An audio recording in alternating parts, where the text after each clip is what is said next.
What's up, everyone? Shiraz only here to give you guys another tutorial. You know how it is, to all the lovers and the haters and all the troublemakers who are viewing this. All right. Um, okay, so today's tutorial, as you guys can see, is about Fabfilter Pro R. Okay, and this is the new Reverb plugin that's out by Fabfilter, and I'll try to explain it in detail as much as I can. I probably won't be going over the presets because if you guys look at that, that's pretty much self-explanatory, but I'll be going over all the rest of the stuff. All right, so let's get started. So first, start. If you guys open this up, it will be on this default setting right here, and the default setting already has like a curve and all of the things to it. So if you want the very basic setting, you have to select the basic. Okay, and I got this pattern here. I have my drums routed to a drum bus, and then I have it routed to Fabfilter Pro R. So check it out.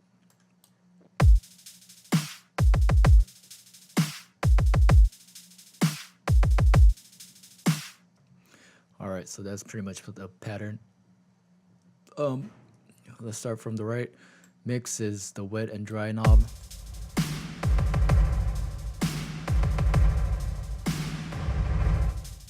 Yeah, dry and wet, pretty much self-explanatory. 0% is dry, which means it's the unaffected signal. 100% is the wet signal, okay? And then here is stereo width. This is basically, if you guys look at any reverb, it's like how wide it is, okay? So here at 0%, you have it at mono.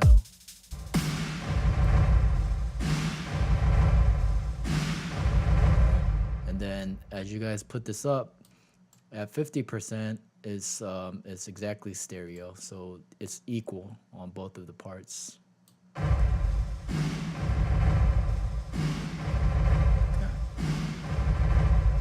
And then I believe after 50%, they start cross-feeding the left and right channels into each other, and then you could get a more stereo, and then like if you go over 100%, it's super stereo. All right, use it according to what you guys do. Decay rate is decay rate. If you guys change this, actually, it changes the numbers right here. You guys could see it, right? Actually, this goes along with this. So the space, normally if you have a reverb, it has a size, a size parameter to it, which you could tweak. But here, the size and the decay go together. So right here, this small room, and it gets bigger and it gets bigger and bigger, and there's like a cathedral right over here. It's for the building right here. It looks like some settlers of Catan City to all my board game players out there. Okay. And if you put down the decay rate, 100%, it'll be 10 seconds, and then at 200%, it'll be 20 seconds, which is double.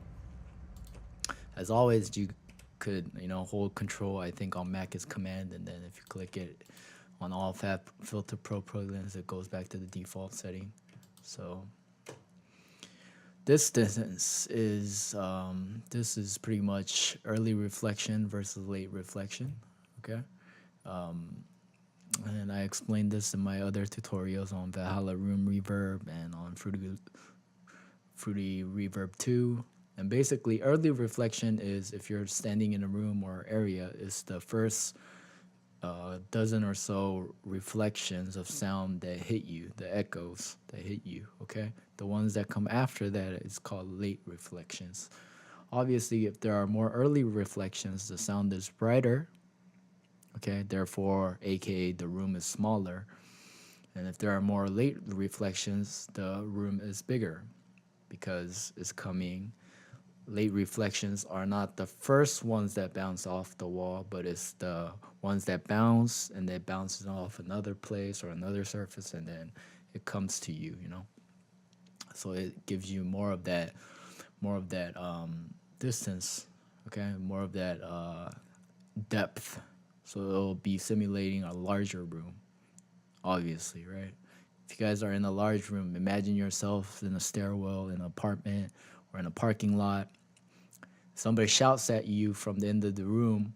It sounds far away because there's a there's a long trail of echo behind it, which can be controlled by the decay, right? So if the decay is longer, that means the room is larger as well. All right, and please, for this, go back to my tutorials on Fruity Reverb and Valhalla Room because I explained this concept in detail. Adding a reverb is not just adding an effect; it is about simulating a room. All right.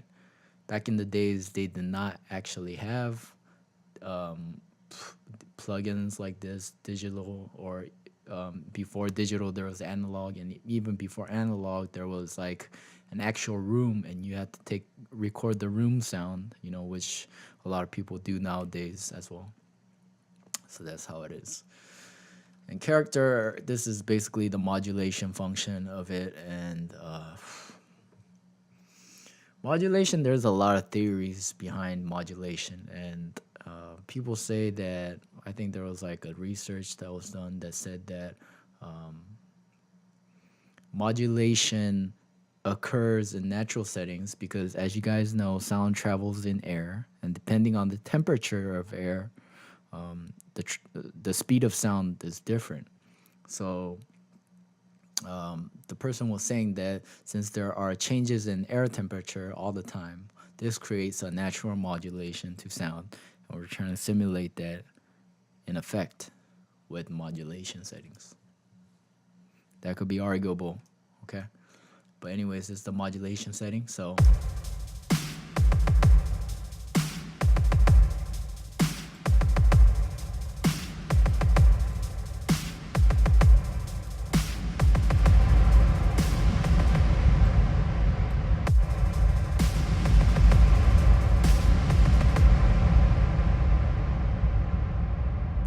you guys can see with this chorus, it modulates more, so there's changes in the frequencies.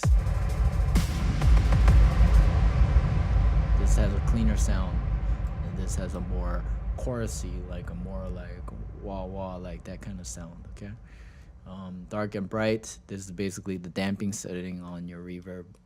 So dark will be, high damping,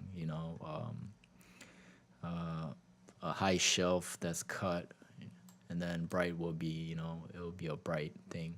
But like I told you guys before, in reverb, damping is used along with high cut and all of these things to simulate a room that has walls that are made out of metal or something that's very reflective, very resonant, versus walls that are, might have sound treatment to it, or it might be made out of, might have curtains draped, and then obviously it will absorb more of the sound, making it damper, right?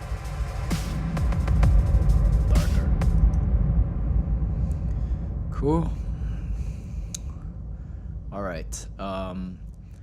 The special thing about Fabfilter Pro R is definitely the curves right here. Okay, so we get two curves. We get the decay rate EQ curve, all right? And this works as like Fabfilter Pro Q. You just select it. If you right click on it, you can select the shapes. Bell is like bell shape. Notch is the notch shape. Boom, and then low shelf and high shelf. Low shelf, and then you could get a high shelf going on. High shelf. All right, so you could raise it.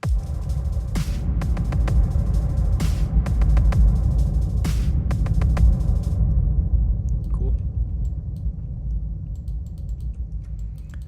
All right. Let's turn this off. And then you have the post EQ. Okay. I don't know why they didn't attach a pre-EQ to this, because I guess that's sort of the decay rate EQ. But before, when I saw this, I really thought that they would have a mid and side EQ, so I don't have to add a mid-side separating plugin and then add reverbs on top of it. They didn't. So that's how it is. So this basically works the same way. They got they got low cut and high cut to this.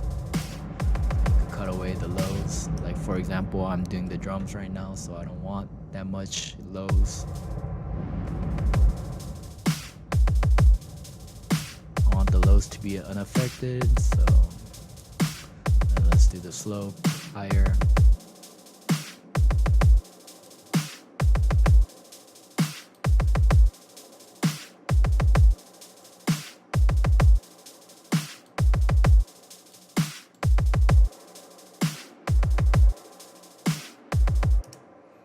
Coolio. And then down here, there's the MIDI learn, and then they could learn the MIDI settings for whatever you want to do. Refer to the manual for this. Pre-delay, of course. This is how much silence there is before the reverb hits. So if I have this all the way up to 500, that means it's 500 milliseconds, which is 0.5 seconds. So it'll hit 0.5 seconds later. You guys see that?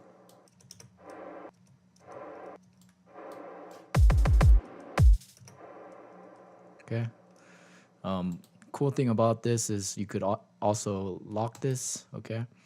And then you could make this, you know, like dependent on your tempo. So if I do this a quarter note, then it'll hit a quarter note later. If I 200% the quarter note, that means it will hit a half note later. Okay, so 200% of whatever you select doubles that time. Okay, the length of the time. And then from here, of course, you guys could have it at like 150%, and then that will be a dotted eighth note.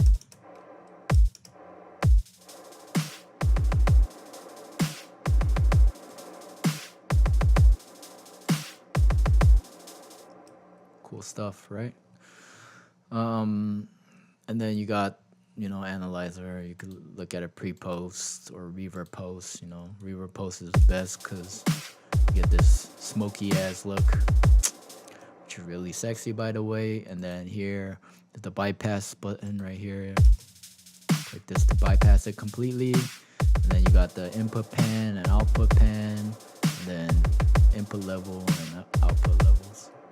So it should be pretty much self-explanatory.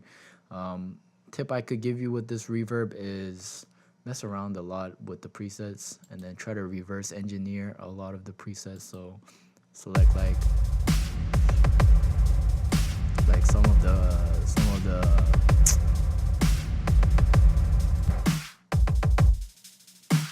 yeah.